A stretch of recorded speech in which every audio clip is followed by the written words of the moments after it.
Ada orang bilang di politik lu harus dua, pilih lu mau kalah terhormat atau menang bermasalah. Sampai hari ini pun gue masih milih Mazhab, mendingan gue kalah terhormat.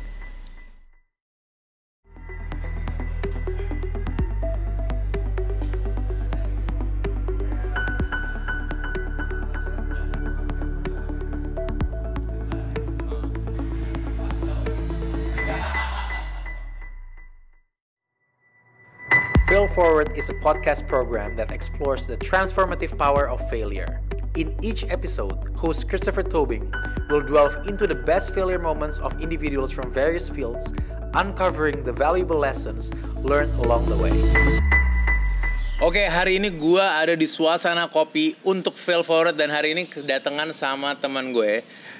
Dia benar-benar orang yang menurut gue ngerti apa namanya navigating through failures. Bener-bener lu harus denger cerita dia karena I think it's gonna be great. Insight saya banyak, gue sendiri pun excited untuk denger cerita tentang dia. Nah, yang gue bingung adalah mengenalkan dia sebagai apa. Jadi gue langsung nanya aja. Halo Rian, welcome to Fail Forward. Makasih. Gue mau nanya, ngenalin lu sebenarnya apa ya? Tadi gue mau bilang politician. Iya. Atau gue mau bilang model. Karena pernah kan? Pernah. Gue mau bilang FTV pernah juga. tapi apa, dan gue tahu lu lawyer juga, gue tahu lu kerja corporate juga. Jadi penyiar pun pernah. Oke. What's the best way untuk kenalin lu sekarang sebenarnya? Sekarang kan? Lu tuh Rian Ernest tuh ya karyawan swasta, politisi, dan ayah kali ya. Dan ayah. Oh, ubannya makin Dedi ya. Kita emang katanya memang Dedi tuh solid yang Thank you banget mau datang ke sini ya. Thank you Topper diundang. Yes. Jadi di Fail Forward nih kita emang kayak as you know ngobrolin banyak tentang kegagalan dan macam-macam gitu. Jadi gue jump in right away ya. Gue pengen nanya langsung ke lo. Yeah. Lu saat ini boleh dibilang udah menjalani a lot of things. Gue mau nanya langsung, dampak kegagalan tuh penting nggak untuk nyampe sini? Penting. Karena kegagalan nggak enak ya. Gue di politik udah gagal beberapa kali lah ya. Nanti gue nanya tentang itu ya. Betul. Tapi kegagalan itu tentu nggak enak, pahit. Ya lu ada merasa kayak capek, gagal, nyesek lah, lu nyesek gitu. Tapi abis itu lo akan rebound lagi. Pas lo rebound dan at that time mudah-mudahan luka lo udah sembuh, udah kering. Lo akan jadi orang yang slightly beda, akan ke-shift menurut gua. Untuk jadi lebih baik ya. Justru orang yang selalu mulus dan nggak pernah jatuh, nggak pernah gagal, nggak pernah sakit, dan probability orang akan fail kan akan terjadi ya pada suatu ketika. Pasti. Justru mungkin dia lebih kaget ya. Iya, ngerti. Tapi kalau gagal udah pernah, apalagi kalau ke gue ya, sistem yang gue pilih sistem yang berat, yang sulit, gagal berkali-kali membuat gue jadi ya gue sih jadi pribadi yang lebih baik menurut gue ya. Lebih know myself better, know my strength, know my weakness gitu, dan carry on aja, jalan terus aja. Lu tadi mention ayah, gue mau jumping ke situ dulu boleh nggak? Boleh. Lu ada perjalanan karir yang tadi lu bilang berubah-ubah, pernah gagal berapa kali? Iya. Menurut lu makes you a better father nggak?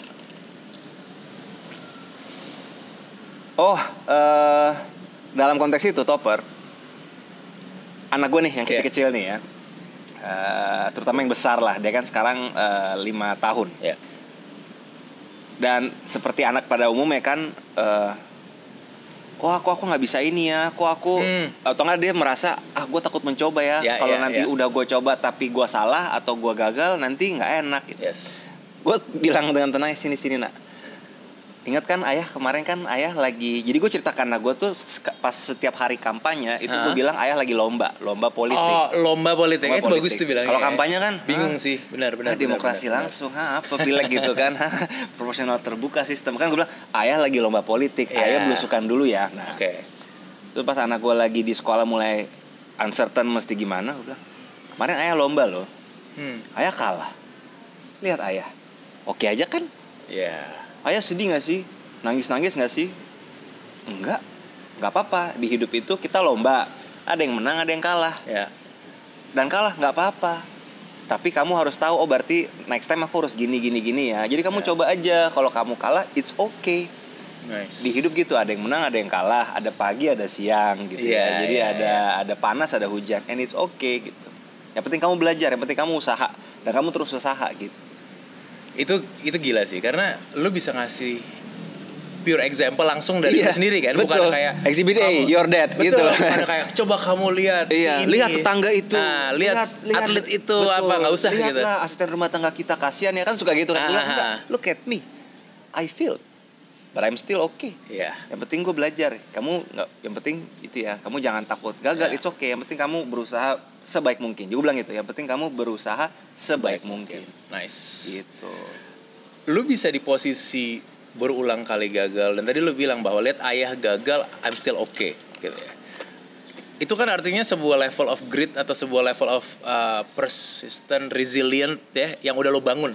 Gue rasa itu nggak terjadi like that kan. Maksudnya ini makin lama makin menumpuk. It's a process. Kalau lu tarik dari awal mulai lo berkarir, even before politics maybe ya, ada momen-momen tertentu yang shaping that particular moments nggak sih? Mungkin ya, nyokap gue almarhum sebenarnya. Jadi cara nyokap gue parenting gue dan adik gue, kan gue 2 bersaudara. 4, 2 di Jerman sama ayah gue, 2 di sini gitu ya.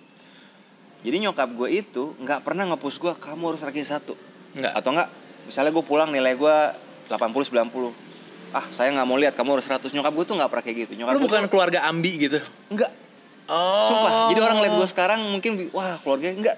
Gue bayangin di rumah tuh kayak Rian, all the way gitu. Tiger mom gitu. Enggak ada. Nyokap gue malah bilang dan dia ngasihnya tuh kesan-kesan dia ngasihnya implicit message aja. Dia tuh konteksnya gini pokoknya. Gue nyari duit Rian buat lo. Ini yang gue tangkap ya. Gue nyari duit buat lo nih. Duit kita nggak banyak. Gue cuma kerja marketing asuransi, pas-pasan.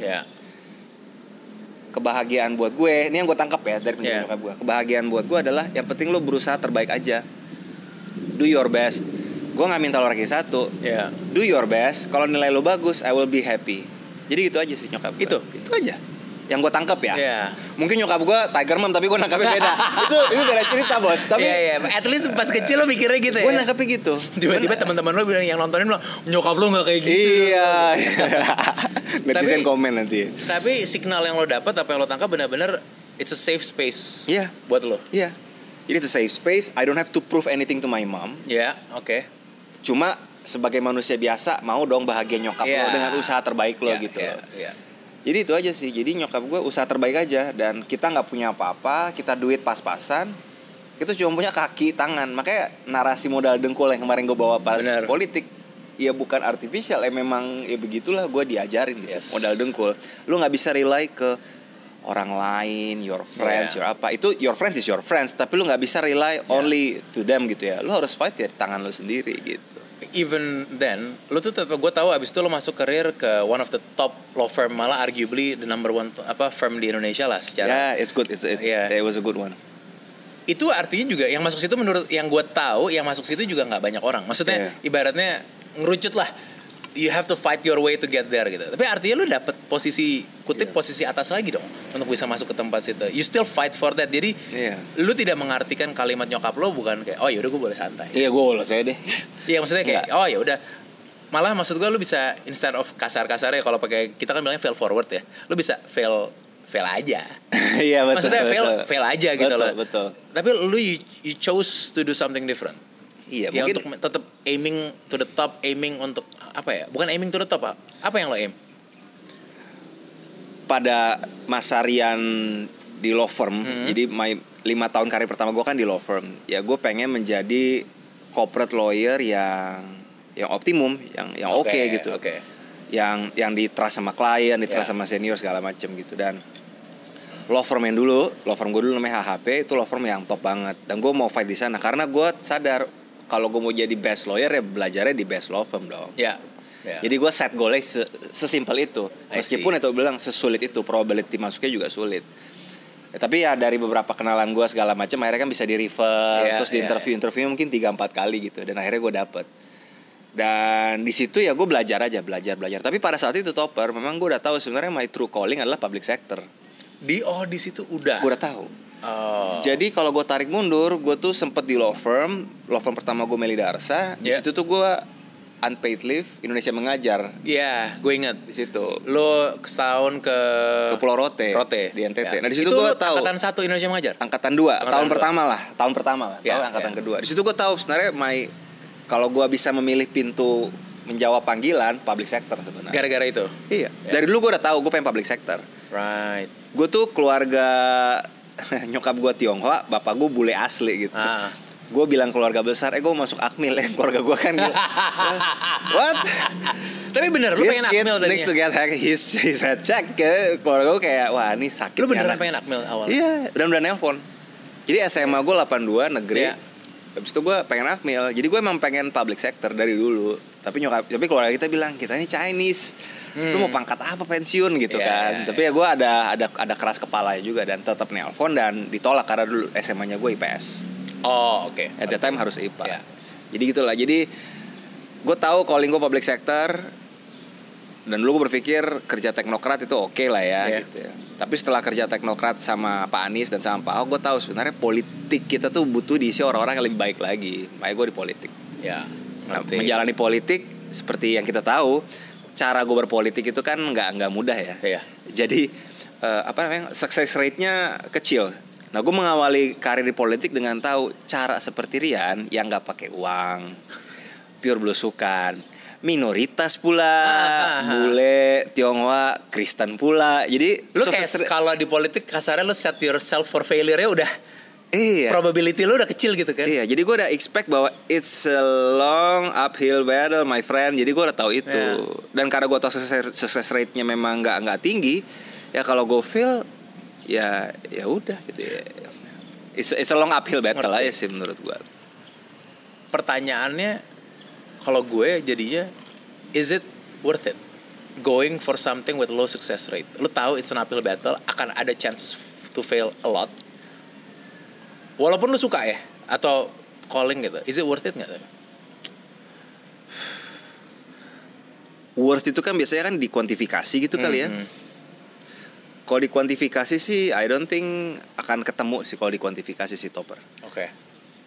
Tapi karena gue pernah ngerasain kerja di public sector itu tuh lo dapet ini bos, joy-nya. Oke. Joy itu apa ya? Kebahagiaan apa ya? Lebih dari bahagia. Lebih dari bahagia di atas itu gitu. Di atasnya lagi kayak lo kayak ada contentment, ada tenang, betul, tapi seneng gitu. Karena gue udah pernah merasakan itu, dan gue tahu mungkin end goal-nya adalah mendapatkan feeling itu. Itu yang buat gue ya gue fight terus. Karena gue pernah tahu pada saat gue misalnya jadi Indonesia Mengajar, jadi guru, ngajar anak-anak, dan anak-anak gue yang tadi buta huruf jadi bisa pohon faktor, itu kan gila. Dari buta huruf bisa pohon faktor. Sumpah, dari nggak bisa baca sampai jago baca. Wow. Dari yang ranking, ada satu anak gue nggak mau sebut namanya, perempuan jago banget. Dari yang ranking paling bawah jadi ranking tinggi. Jadi joy membantu orang tuh gue udah dapet dari sisi publik, dan ngebantu Pak Ahok gitu ya, bikin birokrasi lebih oke, warga terbantu tuh buat gue joy-nya gue udah pernah ngerasain. Karena gue udah pernah ngerasain joy itu, long uphill battle-nya tuh terus gue lakukan. Karena buat gue, coba yuk. Dan satu hal lagi, ini yang selalu gue bilang berulang-ulang kali di konteks lain, di politik jangan pakai uang karena lo jadi gila budgetnya. Tapi kan buat politik kan lo emang perlu uang ya buat mengenalkan diri lo, buat canvassing door to door, lo fundraising. Jadi kalau gue kalah, gue nggak merasa bonyok banget karena gue nggak keluar duit sama sekali. Gue selalu fundraise. Itu yang mentally ngebuat gue, ya ini kayak lagi sekolah aja, kayak lagi sekolah master kan, kayak lagi PhD kan. Lo cramming di library, bikin capek nggak capek, begadang nggak capek. Tapi ya kalau lo nggak jadi lulusan terbaik, ya udah gitu. Jadi in a way lu bukan cuman fight the uphill battle, tapi lu juga ngejaga supaya lu kalau jatuh nggak jatuhnya sampai ke jurang. Iya, ngerti. Or even worse, kalau gue jatuh, anak istri gue jadi kebawa gitu. Betul. Kalau gue kalah ya gue rugi di gue aja. Anak istri gue makan tetap aman gitu. In a way it's a calculated risk dong. Iya. Jadi bukan kayak bet, gue bet all or nothing gitu kan. Betul, itu konyol sih. Iya. Karena maksud gue assumption banyak orang termasuk gue sampai barusan ya adalah di dunia politik kadang-kadang tuh lagi ada all or nothing bet-nya tuh sering banget yang lakukan. Banyak. Sejujurnya teman-teman lain di politik banyak kayak gitu. Jadi kayak kita all in, syukur menang, smart. Begitu kalah nyalain semua orang. Itu ya karena nyalain memang karena frustrasi. Ada apa gitu. Dan bener keluarga pun in a way ke-challenge jadinya. Even ada temannya gue, ayah dia pernah di politik. Ya biasa di politik itu kan nanti lu kayak dipuji-puji, diumbang-umbang tim ses sama orang partai kan. Wah, Pak Topper pasti menang lah Pak Topper. Suaranya tapi untuk menang tetap harus pelihara relawan dong. Tangtung duit dan kalah, Bos. Sampai uang sekolah anaknya jadi ngutang. Saking dia gamble segitunya. Ada. I've seen it, I've heard it. Ngeri sih. Dan itu yang lo tidak lakukan jadi lo you work on a budget, you fundraise the budget, lo lakukan. Jadi pada saat uphill battle pun yang kayak lo bilang tadi gue udah tahu sebottom-bottomnya gue masih safe. Jadi kalau orang lain kalah langsung mental ke jurang, gue tuh pada saat kalah gue pakai hook lah gitu. Gue stay di sini. Benar. Jadi kalau yang lain ke jurang atau enggak frustrasi tai kucing lah gitu. Kalau gue gue hook aja. Bertahan. Gue jalan pelan-pelan. Dan itu in a way it's a fail forward moment kan. Dengan itu lo bisa forward lagi. Rather than dengan itu lo jatuh dari jurang udah jujur lebih susah lah naiknya. Betul. Ya. Ceritain pas pertama kali lo running itu sebelum Batam 2019 DPR RI 2019 DPR RI. Itu lo sudah sama PSI at that time? Sudah. Partai pertama PSI. What happened sih, maksudnya how did the news pada saat lo nggak menang? Kalau nggak salah lo udah lumayan bagus perjalanannya seingat gue. Menarik. Ya kan, tapi pas newsnya datang, bro nggak menang, Pak mohon maaf nih gitu. Menarik ya Topar, di 2019 yang lalu pada saat hari H setelah penghitungan dan gue tahu hasilnya, buat gue malah kayak damn not bad. Oh gitu? Iya. Gak banyak yang tahu nih. Gue kayak damn not bad. Kenapa? Gue ceritain. Jadi partai gue yang terdahulu PSI itu memang dibantu oleh political surveyor lah untuk memantau kinerja caleg from bulan ke bulan. Di survei bahkan sampai I think H-30, H-60 hari gitu. Udah di survei itu Rian itu udah 20-an, urutan 20-an caleg lah yang elektabilitasnya. Jadi buat gue kayak berat nih barangnya gitu kan. Tapi buat gue oke, thank you survei ngasih gambaran. Tapi ya udah, terus kalau survei gue jelek terus gue nyerah, enggak dong. Gue fight terus aja, belusukan terus segala macam.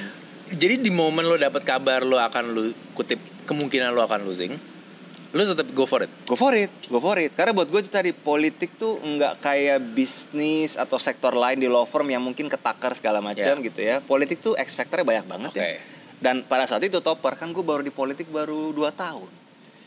Jadi gue kayak lagi magang-magangnya gitu. Jadi ya fight dulu aja lah gitu ya. Jadi gue fight terus sih at that time. Fight terus. Bahkan makin gila fightnya karena gue tahu gue ketinggalan di belakang kan. Di hari H baru gue tahu kursinya ada 6 yang diperebutkan, gue urutan ke-7. Gue kalah satu kursi. Betul. Tapi pas gue not bad bos. Dari 20. Iya. Gue kayak tadi ya udahlah. Dan gue sadar kan gue di Jakarta Timur. Ya suka nggak suka harus kita katakan kultur politik Indonesia tuh masih ya kekerabatan, kedaerahan dan sentimen agama etnisnya ada.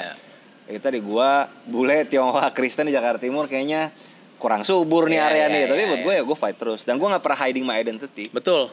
My last name Tanujaya. Ditanya warga kalau lagi belusukan, kita udah ketemu nih 100 orang, udah ngecap capek-capek gitu cerita soal policy. Maaf Pak, kalau boleh tahu maaf banget saya mau nanya, agamanya apa Pak ya? Gitu bos. Dan lo di situ tidak mungkin mengelak. Gue jawab Kristen lah. Gue kayak gitu. Jadi lo as is aja lo tetap keluar. As is. Gue pengen tuh di politik tuh ya as is bener. Gue nggak mau tuh cuma buat menang gue jadi fasad atau pakai topeng yang bukan gue banget. Dan gue menang dan abis itu gue lepas topeng. Gue percaya cara kayak gitu mungkin menuju kemenangan itu mantap, sukses rate top. Tapi membuat orang jadi benci politik kan. Jadi itu kayak bom waktu menurut gue. Gue percaya sebuah negara itu akan maju kalau orang itu percaya sama institusi negaranya, institusi politiknya. Jadi kalau mereka punya kepercayaan, mereka akan trust. Tapi juga yang supply orang dalam institusi juga harus yang bagus ya. Baru tuh bagus negara. Benar. Itu kepercayaan gue ya. Dan itu yang lo fight for sebenarnya more than the position. Iya. Bahkan ada orang bilang, Rian, lu pindah partai kan dari PSI karena gue di Golkar kan. Dan itu banyak yang kritik. Banyak yang kritik. Unfollow lumayan banyak. Oh gitu. Unfollow lumayan banyak.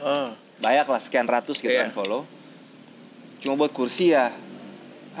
lu nggak dapet kursi sekarang. Gue bilang enggak, gue pindah tuh bukan nyari kursi, maksudnya gue justru banyak PR politik kita ya, kalau mau selesain lewat partai yang besar lah ya, yang ternama gitu, yang strukturnya juga kayak wow gitu, melalui Golkar. Cara lo handle orang bilang lu mah cuman begini, atau maksudnya itu Golkar salah move lo. Politik menurut gue noise-nya tuh gede banget dari luar. Sure. Noise-nya gede, semua jadi pakar politik. Sure. Tetangga lo, security lo, pegawai dari mana, orang di jalan tuh pakar politik semua kan. Sure. Supir taksi banyak. Gitu kan. They're good. Makanya jadi ya, supir taksi semua tuh pakar politik yang punya opini dan punya opini tentang keputusan lo. How do you handle noise dari outside? Karena maksud gue gini, yang nonton kita juga banyak orang-orang yang mungkin mau lagi pursuing something about their life, apakah mau jadi politician, musisi, yang mesti yang rada aneh-aneh, di mana keluarganya, teman-temannya semuanya mengatakan jangan, enggak, itu salah, lu akan rugi, bla bla bla bla bla. I'm sure similar things happens around lo. Dan apalagi di politik lebih gila lagi menurut gue suaranya. How do you handle that? Menarik, gimana ya? Karena tentu satu ya, gue itu tuh gini loh, karena gue tuh sadar, it's a very good question. Dan gue pernah sering banget lah, keluarga inti gue, temen gue, even my own team says yang kayak mempertanyakan gitu ya, atau kayak, kok lo gini sih, kok gitu sih, jangan atau apa gitu. Tapi buat gue tuh ya, kalau gue udah ambil sebuah decision, gue udah hitung biasanya. Dan gue udah siap dengan segala pahit-pahitnya. Dan tadi calculated risk juga. It's not like gue throw myself ke jurang juga. Jadi gue punya kayak conviction ya, apa ya istilahnya bahasa? Conviction kali ya. Kepercayaan, keyakinan gitu, bahwa ini yang gue suka, ini yang gue mau, gue harus jalanin. Dan jangan salah, gue selalu sedia plan A, plan B, plan C. Itu gue selalu ada. Jadi so it's not like plan A or game over. Jadi A, B, C selalu. Jadi gue udah calculated risk segala macam dan gue jalanin. Dan khususnya di politik, karena gue udah men-set diri gue di politik, gue mau jadi bagian dari solusi deh, jangan bagian dari masalah. Memang jadinya pilihan-pilihan yang gue lakukan tuh pilihan yang mungkin kelihatan aneh di sistem sekarang. Karena bukan pilihan untuk menang, pilihan untuk benar. Iya. Maksudnya itu kan yang lo lakukan kan? Ada orang bilang di politik lo harus dua, pilih lo mau kalah terhormat atau menang bermasalah. Sampai hari ini pun gue masih milih mendingan gue kalah terhormat. Itu lo sering dibilangin gitu? Advice itu sering datang ke lo? In many ways or form? Nggak advice, jadi biasanya ya sambil ngobrol sama senior politik kan, sambil udah ngalor ngidul, udah makin malam, udah makin apa adanya kan. Ngerti. Udahlah, kita ini menang bermasalah aja, nggak apa-apa lah daripada kalah terhormat. Kalah itu kan kalah gitu. Dalam hati gue, lu sih gitu bang, gue nggak, tapi dalam hati. Karena gue lebih penting, karena mungkin gue terlahir topper orang swasta, gue tuh karyawan swasta, dan gue profesional ngasih jasa konsultan hukum. Reputasi jauh lebih penting daripada lo achieve something tapi lo kayak kayak orang mempertanyakan integrity lo sama apa segala macam. Buat gue itu juga mungkin didikan nyokap gue ya. Didikan nyokap gue. Jadi nyokap gue itu udah yang penting kamu jujur. Pesan terakhir nyokap gue sebelum meninggal, actual kalimat terakhir sebelum meninggal, nyokap gue kan meninggal kanker paru ya. Malam terakhir sebelum dia ini kita doa bersama, doa panjang. Pesan nyokap gue ya ini, uang cukup dari gaji aja gitu. Wow. Iya, kan nyokap gue pada saat itu gue udah kerja sama Pak Ahok. Nyokap gue udah tahu, tantangannya gila, godaannya gila. Itu pesan terakhir nyokap. Jadi ya keep reputation aja. Gitu bos. Uang dari gaji saja. Dari gaji saja. Gitu. Jangan dari yang uka-uka. Baru gue baca tuh di Instagram kan ada kan gaji sekian, ini sekian. Tapi asetnya jebret. Aduh. Iya. Gitu. Kalau ini by the way thank you so much for sharing this ya, karena buat gue tuh it's jarang orang kayak lo yang terus berjuang. Satu, for what you love, for passion, untuk negara besar, purpose-nya jelas. Tapi on top of that berulang kali gagal.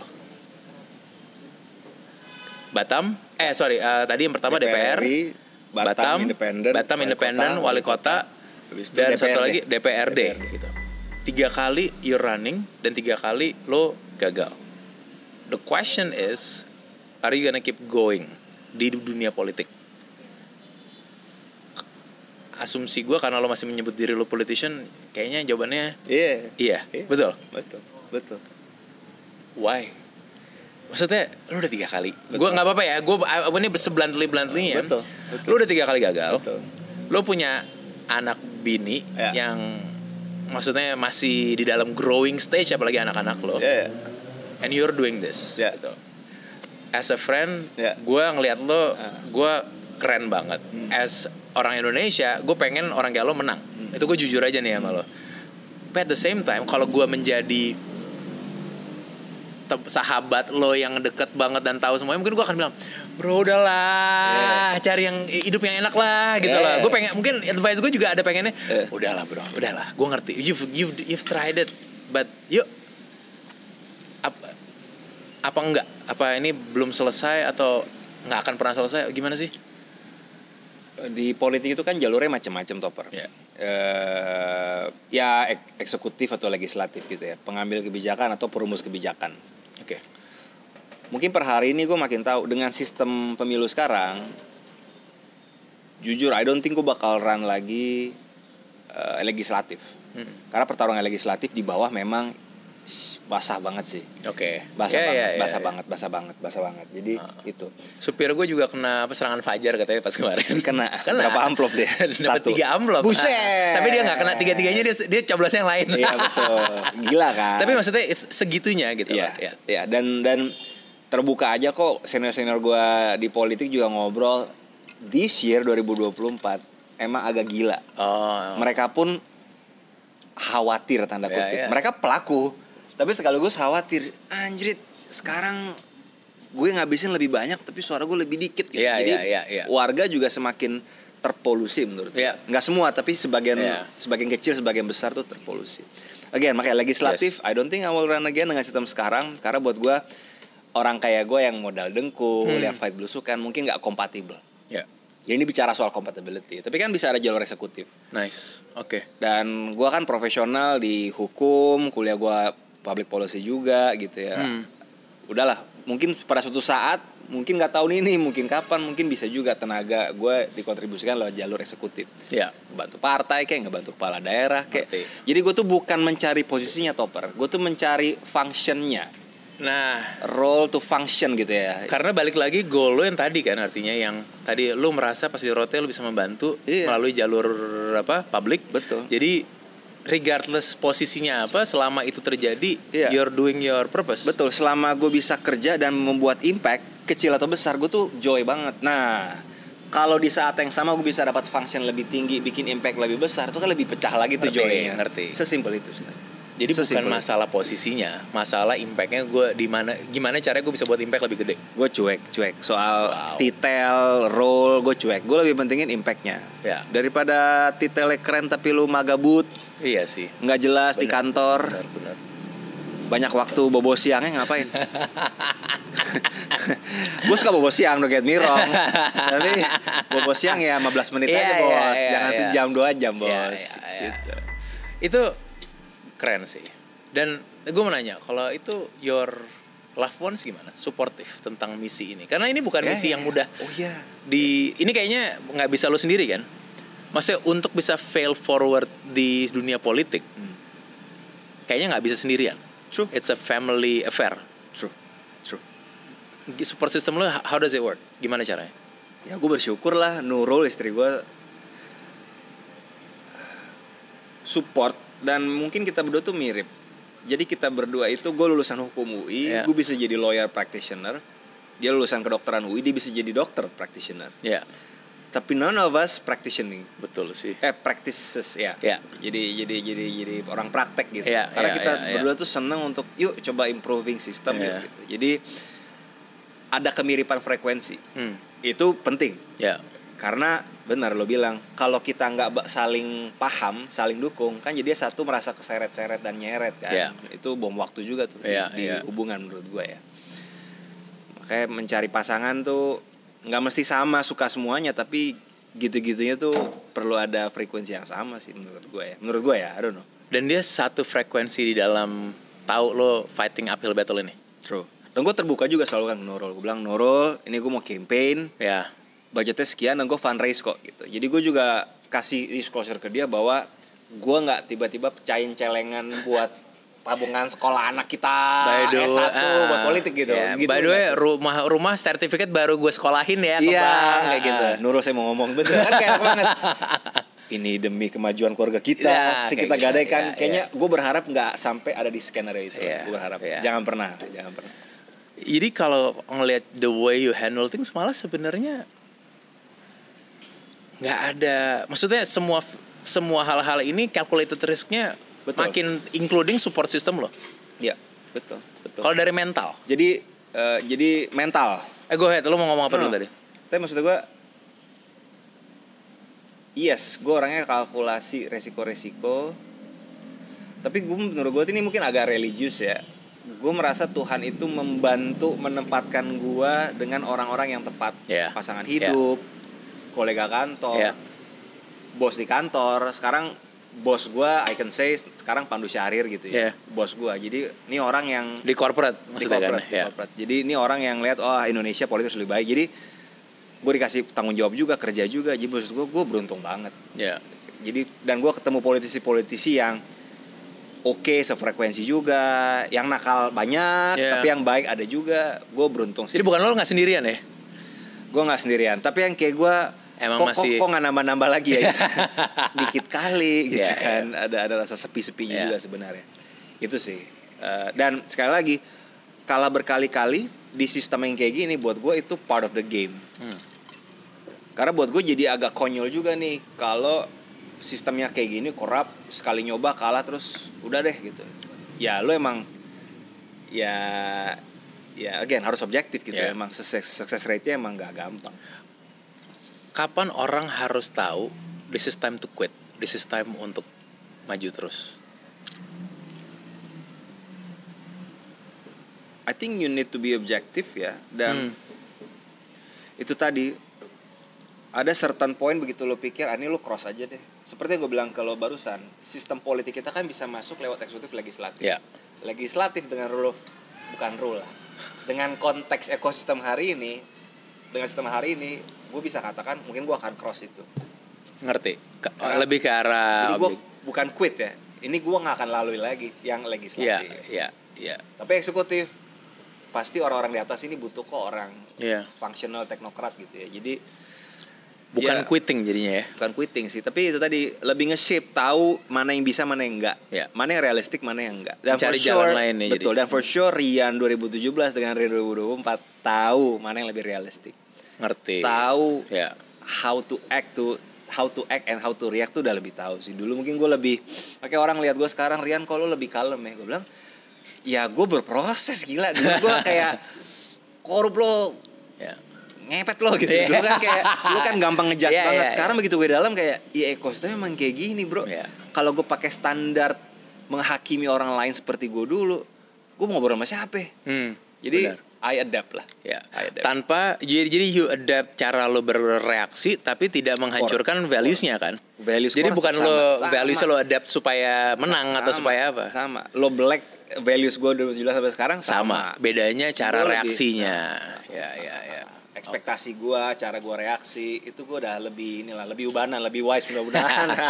Uban artinya wise ya? Pencitraannya. Relasi kayaknya belum tentu. Lo tadi sempat bilang lagi tentang bahwa yang kayak lo dikit ya. Nah gue tadi mau ngambil semuanya nih. Lo minoritas dari segala jenis values, jadi dari ras minoritas, agama minoritas. Values in a way di minoritas ya. Lu pernah ada kegagalan sebagai minoritas nggak selain politik? Kegagalan sebagai minoritas. Atau minoritas menjadi alasan kegagalan lo?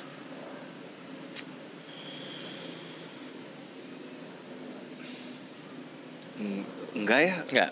Gue tuh saking my big family juga. Nyokap gue Tionghoa gitu ya. Jadi opa oma gue dari si nyokap tuh Tionghoa. Cuma di keluarga kita itu Tionghoa yang tinggal di Kepulauan Riau. Namanya Siantan, Pulau Siantan. Pelabuhannya namanya Tarempa. Kecil sekali, pulau kecil sekali. Nah di situ yang gue tangkap akulturasi opa gue dan keturunannya dengan warga setempat tuh ngeblend banget. Sehingga di keluarga gue itu bahkan om tante gue yang Tionghoa banyak banget. Jadi kalau acara keluarga gue tuh ada yang orang Demak, ada yang orang Bali, ada yang orang India beneran. Wow. Justru yang Tionghoa dan Tionghoa tuh sedikit. Jadi although darah kita minoritas, tapi kita tuh nggak ngeliat kita sebagai minoritas, kita tuh ngeblend aja, campur. Jadi aspek itu Toppers jujurnya tuh nggak nancep di kepala gue minoritas. Tapi kalau gue lagi ngeliat my biodata, gue baru anjir gue minoritas. Gitu bos. Iya. Gitu, on paper kelihatan minoritas. Tapi pas gue biasa ya, dan teman gue campur. Bahkan tuh biasa yang Tionghoa malah lebih sedikit gitu. Tapi lu pernah nggak mengatakan kayak pas lu nggak dapet sesuatu, ini gara-gara gue Cina nih, ini gara-gara gue Kristen nih, ini gara-gara gue nggak? Gue kalau kalah gue lebih ngeliat itu semua adalah ya emang gue tuh emang creature yang beda aja, dan gue bilang gue sadar betul cara gue berpolitik dan my identity di politik itu kan memang nggak mudah ya. Nah gue berjalani ini lebih, kalau hari ini jadi lebih maraton, lebih pelan-pelan. Jadi gue nggak quit, tapi gue juga jaga napas. Tapi gue pengen progres pelan-pelan. Dulu pada saat gue umur 20-an, seperti kita semua, pengennya kan cepet tuh, pengen langsung rise to the top gitu. Jujur aja, namanya juga orang ambi gitu. Sekarang kan di ekosistem politik kayak sekarang udahlah progres pelan-pelan aja. Dan enaknya di politik ini one thing yang di politik yang menarik Topper dibanding industri lain. Ada enaknya politik dibanding yang lain nih ternyata. Satu keuntungan sebenarnya. Di politik tuh lu bisa mati berkali-kali. Lu bisa hidup lagi. Kalau di bisnis, misalnya lo pilot bankrupt, wah udah lu mungkin dicatat di negative list atau blacklist gitu. Politik tuh enggak. Apalagi Indonesia. Lu udah korup aja bos, korup sekian lama, keluar penjara, lu masih terkenal satu-satunya orang. Sebenarnya buat gue ya ngerti nggak lo? Ini mungkin kerugian sekaligus keuntungan. Makanya buat gue udahlah, progres pelan-pelan aja. Iya. Gitu. Bener juga sih. Sebenarnya ini mungkin unpopular, tapi gue sampaikan. Menurut gue nih uniknya politik dan di Indonesia. Tapi ya, jadi kalau fail forward politikus kita banyak banget yang fail forward. Lu bisa ada 100 narsum bos episode banyak. Tapi ya benar sih ya. Jadi kayak memang momen-momen, maksudnya ya buktinya nyata sih ada lagi. Cuma jadi walaupun lo mau dengan cara yang berbeda aja lo akan menggunakan tadi ya advantages atau enggak. Betul. Itu lu sampai saat ini, gue pengen tanya sebenarnya perasaannya sih. Perasaan lu saat ini tuh tentang mau menang politik atau bukan menang lah, karena tadi lu udah bilang goal lu adalah bisa membuat impactnya gitu ya. Ini sebuah hal yang lu haus banget, kayak wah ambi banget ke arah sana, atau sekarang lebih kayak gue tahu gue akan sampai sana, caranya ya masih gue jalanin one step at a time, atau lu punya game plan, blueprint, whatever lah untuk lo menuju itu. How do you tackle this planning atau calculated risk ini, buatnya gimana sih gitu? Yang essentials kita harus sudah pikirin, resiko dan how to-nya yang essentials. Tapi if you ask me now, gue ngalir aja. Karena gue udah set myself, it's a marathon. So many X factor. Dan ini moving terus. Kalau lo bikin path yang lumayan rigid, seperti kayak di corporate atau di bisnis, di politik, apalagi politik Indonesia hari ini, itu kayaknya nggak cocok tuh bos. Daripada lu keramas terus di kepala lu pusing. Jadi yang penting the essentials kita pegang, yang penting-pentingnya habis itu ngalir aja. Especially setelah gue di Golkar. Golkar itu partai yang besar banget, big muscle semua, big gun semua, orang-orang yang gila, yang raja-raja lokal gitu banyak gitu. Jadi gue ngeliat kayak wah ini gue masih panjang nih perjalanan untuk gue bisa nyamain their capacity, their wisdom, their tactical skills gitu ya. Jadi gue udah gue jalan ngalir ya. Karena beda banget sih gue setelah ngerasain partai pertama, partai kedua nih. Partai kedua ini kan orang mungkin banyak gak suka Golkar, suka gak suka, tapi ini partai kan yang bertahan dari dulu sampai sekarang. Sampai sekarang masih ada. Dan pasti ada alasannya kan mereka bisa bertahan kan. Gak mungkin cuma sekedar titel Golkar, tapi ada banyak aspek lain. Jadi wah seru sih. Gue aja udah setahun di dalam, gue merasa kayak there are so many things to learn. Banyak banget. Lo tadi bilang flowing, mengalir ya? Iya. Gue kenal beberapa orang yang hidupnya maunya mengalir aja, tapi kelihatannya mengalirnya di situ-situ aja.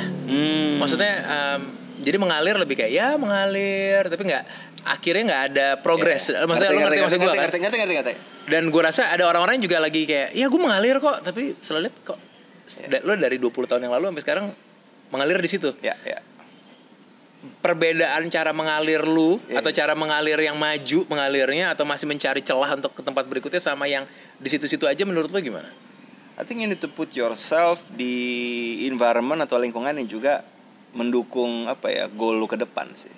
Okay. Kalau lu bilang lu mengalir tapi lu juga mageran atau enggak, lu nggak coba lihat horizon yang ada. Betul. Dan ketemu orang baru, nggak diskusi dengan orang yang baru, sowan ke orang politik, ya itu bukan ngalir, itu namanya lu nunggu dipanggil doang sih. Dan unless lu someone banget, ya lu akan dipanggil. But you're not. Ngalir sih iya. Kenapa ngalir itu maksudnya supaya lo ngalir itu kan buat orang yang kayak panjang gitu kan, main panjang gitu ya. Kalau lo mau quick win nggak mungkin lo ngalir, pasti lo kan taktok. Tapi me at this stage gue ngalir sambil terus mendekatkan diri gue di peluang-peluang yang membantu goal gue ke depan. Gitu. Dan jujur kan di gue kan plate-nya ada banyak ya. Misalnya gue di Golkar iya, gue bantu Mas Menteri sebagai tenaga ahli iya, gue di private sector di sebuah grup usaha sebagai karyawan iya gitu. Iya benar. Jadi portfolio gue juga agak banyak. Jadi menurut gue harus ngebagi energi gue. Itu penting sih. Karena gue mau main panjang. Ngerti. Jadi it's a trade off lah. It's a trade off. Kalau lu ada advice buat orang yang lagi going for something di mana semua orang saying, dude bad idea nih, janganlah. Tapi buat dia yakin ini yang tepat. Tapi pada saat ada momennya dia ragu. Beneran nggak ya? Kok 99 orang bilang ini tepat, hanya suami gue, hanya nyokap gue, bapak gue yang bilang ini go for it. Tapi semua orang lain bilang ini tidak tepat, atau malah yang loved ones-nya paling deketnya bilang jangan deh, kasihan nanti anak-anak kamu atau siapa. Lo kalau lo ketemu orang itu advice lo apa? Mungkin pertama gue akan tanya ke dia, ini tuh lebih ke emosional atau affectional atau ini rasional pilihan ini. Oke. Dulu. Ya. Karena kalau rasional gue tanya gimana hitung-hitungan lo gitu ya. Dan itu harus terjawab. Harus. Gimana probability lo gitu ya. Oh segini nih, oke. Terus gue tanya backup plan lo apa kalau ini fail. Kayak tadi jangan sampai lo melakukan apapun itu, ngasih sertifikat lo ke bank dengan success rate yang rendah, habis itu lo tidur di jalan. Jangan dong goblok gitu mati gue. Begitu dia bisa jawab ini, gue tanya, lo udah ketemu mentor belum? Lo punya mentor nggak? Atau nggak di sektor yang lo masukin lo udah ngobrol belum dengan orang-orang yang top di sana untuk discuss gitu ngerti. Kalau lo nggak punya, that's fine. Tapi kerugian adalah bisa jadi lo menjalani udah setahun, 2 tahun, 3 tahun dan lo fail. Versus lo ketemu orang itu terus orang itu bilang nggak bisa, paling lo 3 tahun lo fail, lo akan save 3 tahun cost. Jadi lo menurut gue harus tanya orang yang punya experience di situ. Itu penting sih. Dan nggak usah malu untuk nanya, nggak usah pakai malu. Gue tuh orangnya rada nggak punya malu sih gitu maksudnya. Dan gue emang punya pemikiran memang banyak hal yang lo nggak tahu. Jadi lo nggak usah berasa karena gue udah buat calculated risk udah bener, yuk let's go on gitu. Nggak bisa, lo harus always check and double check and ask around. Tanya yang lebih senior. Bahkan tanya yang lebih muda tapi lebih punya pengalaman, tanya aja. Intinya lebih pengalaman kan? Iya, pengalaman. Mau itu muda atau enggak? Muda tua tuh relatif sih. Jadi itu sih menurut gua. Begitu lu udah, especially kalau punya mentor tuh enak sih. Karena lu ada mentor? Ada, tapi nggak yang kayak hard mentor banget nggak. Jadi nggak perlu sampai hard mentor banget juga kan sebenarnya? Atau perlu? Iya, menurut gua nggak sih. Menurut gua harus punya banyak senior yang bisa lo tanya. Dan lu nggak harus. Kalau gue nggak perlu juga regularly ke mereka karena ya mereka orang sibuk kali ya. Tapi at one point begitu lo udah coba bikin calculated risk atau apa, terus lo butuh verifikasi atau butuh validasi atau butuh input, baru lo reach out ke mereka. Jadi bukan yang daily, bang ini apa bang ini apa, bukan kayak gitu juga. Karena mungkin ada yang mentor suka kayak gitu mungkin, tapi mungkin gue juga introvert ya. Kalau gue tiba-tiba ada punya menti kayak, bang kita seminggu sekali ketemu nih, gue bilang kayak lelah juga ya gitu ya. Jadi ngerti. Lakukan banyak hal itu sih. And then meskipun orang sekeliling lo gini, orang sekeliling lo itu kalau bilang jangan, mungkin itu salah satu bentuk mereka untuk menunjukkan rasa sayang ke lo. Karena ya gue sayang sama lo nih, probability rate-nya kan berat. Nanti lo capek, nanti lo sakit, nanti lo fail, nanti lo unhappy. Karena mereka sayang, udah deh nggak usah. Jadi kalau orang bilang jangan lo baperin. Anggap aja mereka tuh sayang sama lo. They don't want to see you hurt, and it's fine. Tapi begitu lo udah punya conviction, lo yakin, dan lo mau keras kepala, so be it. Lo udah dewasa gitu. Kalau lo masih umur 16, 15 bilang gue mau jadi seniman, fuck you all. Gue bilang kayak, ya lo masih kecil dong. You better listen to your parents. Tapi kalau lo umur 21, it's up to you lah. It's up to you lah. Gitu. Oke. Keren. Thank you banget ya. Semoga thank you banget. Ada faedahnya obrolan kita di pagi hari ini. Dari gue banyak banget. Sebenarnya gue masih ada kayak hal-hal yang pengen gue explore lagi gitu. Cuman gue satu hal yang dari orang-orang ini kan yang dengerin kita tuh mungkin banyak di 25, 35 ya di bawah 40 lah rata-rata ya. Lagi fighting in the corporate world, lagi fighting buat bisnis sendiri. Kita masih masuk umur itu kan? Masih. Ada tipis-tipis mau keluar tadi. S-nya masih ada panjang dikit gitu. Mas terus mikir lagi masih kalkulasinya kayak gitu kan. Kocak. Yang udah ulang tahun udah gak mikir angka umurnya, tapi kita cuma inget tanggal kita ulang tahun kan. Iya. Damn. Umur apa gue sih gitu. Iya. Kayak buat di momen-momen tersebut banyak kegalauan tentang is this the right decision? Am I in the right place? Apakah di right kantor, apakah in the right relationship, apakah in the right business, apakah in the right career? Itu kayaknya banyak yang nanya atau mau pindah tapi takut. Lu sementara pindah, jadi mungkin the last part of this conversation gue pengen tahu cara lu udah berapa kali melakukan perpindahan? Sure. Perpindahan karir pernah, perpindahan partai pernah, dan gue rasa ada beberapa hal lagi lo lakukan gitu. Iya. And push and pull factors. Iya. Jadi nggak selalu karena gue cabut sebenarnya, tapi karena gue ditarik sebenarnya. Bisa gitu juga, betul. Tapi salah nggak bertanya tentang ini sekarang tempat gue tepat atau tidak? Dan pada saat pindah, sebenarnya yang lo harus pikirin apa sih sebelum lo pindah kerja, pindah karir, pindah make a big move gitu? Iya. Interesting. Ya balik ke tadi sih, lo harus bikin kayak kalkulasi rasional. Tapi sebelum lo ambil that leap untuk pindah, ini tuh ask around sih, yang lebih pengalaman sih. Balik ke situ ya. Dan lo harus ingat, ini tuh reaksional, emosional, afeksional atau rasional. Emosional? Ya emosional, pokoknya lebih ke baperan atau emang rasional gitu ya. Kalau lo akan selalu milih dari? Kalau gue beda nih. Gue kadang-kadang rasional tapi gue harus denger hati gue. Hati gue bilang apa? Nah hati ini macam-macam. Kalau orang Kristen bilang apa ini Roh Kudus, ya kan? Atau yang lain apakah ini hidayah, hikmat dari yang atas. Jadi makanya buat gue di journey yang ini lo harus punya pegangan. Apakah agama, apakah keyakinan, apakah kepercayaan, apakah something greater than this, itu lo harus punya. Karena nggak bisa semuanya itu lo tampung di kepala lo yang kecil ini bos, masuk helm Carglass ini. Ngerti. Jadi after lo punya rational calculation, you ask your heart, you ask around, senior segala macam. Terakhir lo harus ngobrol sama greater power. Itu penting. Karena dengan lo percaya dengan greater power di journey yang fail forward ini, lo selalu punya anchor. Anchor untuk ngobrol aja. Gue bener nggak ya, show me dong gitu.